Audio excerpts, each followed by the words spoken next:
Hardiman. So I wanted to talk to you a little bit about where my expectations are as for what you're going to turn in for your progress grade. So at the end of this week, so the due date would be Sunday, April 12th. So it's 1 week from today. I'm filming this on Sunday and I'll be posting it tomorrow. You are going to be creating your monochromatic landscape progress grade. So for that, you don't need to be completely done with your landscape. But I want you to have the whole thing kind of sketched out and mapped out, so it would be the drawing portion. And then after that, we would work on either coloring it in, shading it, or painting it. So I'm going to show you what I have so far. So this is what I have so far. I posted the photo I was working from so that you can compare it to this drawing. Basically, what I did is I chose a picture that I thought was really beautiful because it had a lot of twisting and turning branches in it, which is just something that I find really beautiful when you're walking in nature and you see branches that are all twisted like that. So that's what I chose to do for my picture. So what I did, and you can watch this in my demo video, is first I drew in pencil lightly, and then I went ahead and I actually took a marker to outline everything. So I outlined the things that were in the foreground or the front of the picture with red marker. So that's the first thing that I did. You can see that this is going to be my branch. These are going to be my flowers. That's another branch. So all of this is going to be colored in later. And those are the things that are in red are supposed to be in the front. Now, in the background, there was a lot of things that wouldn't necessarily be colored in because they were such thin lines. So in the background, when you see all these pink overlapping branches, that's where you would not necessarily color them in. You would just draw the lines as they are. Now, I did do some shadows using my marker. So I went ahead and I looked, this is grass right here.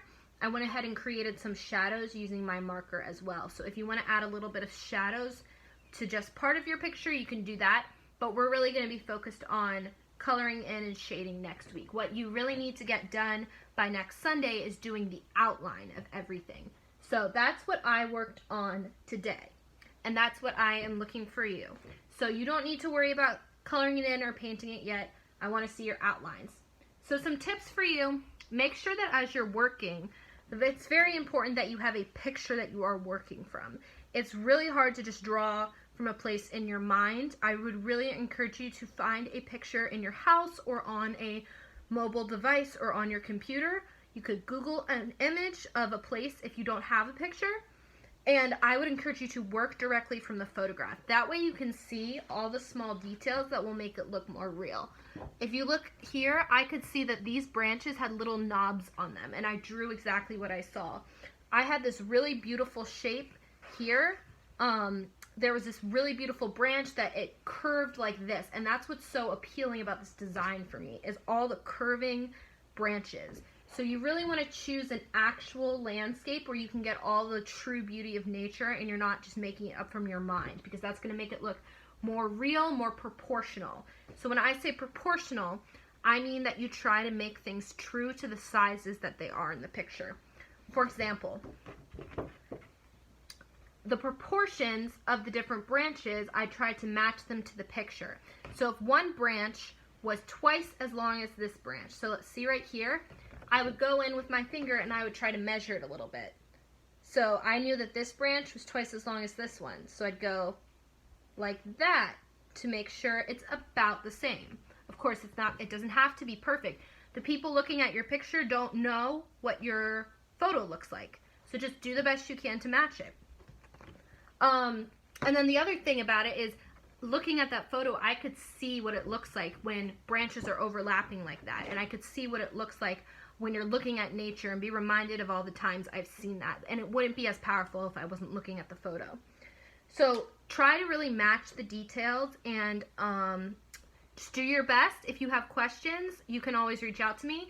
The other thing is make sure that you draw light until you get it right. So you can start drawing lightly in pencil, and then that way you can always erase if you make a mistake. I know you guys are going to do awesome.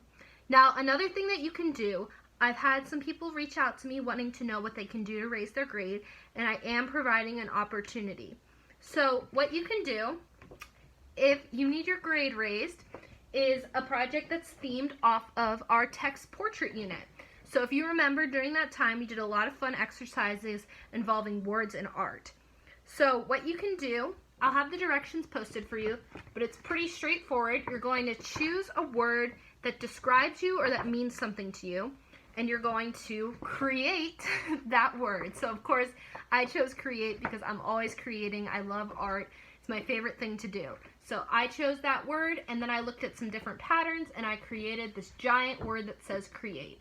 So if you have a grade that you're unhappy with, if you have a Z because you forgot to turn something in, this is your chance. I will replace that grade with this grade. So you will need to get that to me by next Sunday. Alright, so that's about it for today. I'll be checking in with you guys soon. If you have any questions, you can reach out to me during office hours on Wednesday. Bye!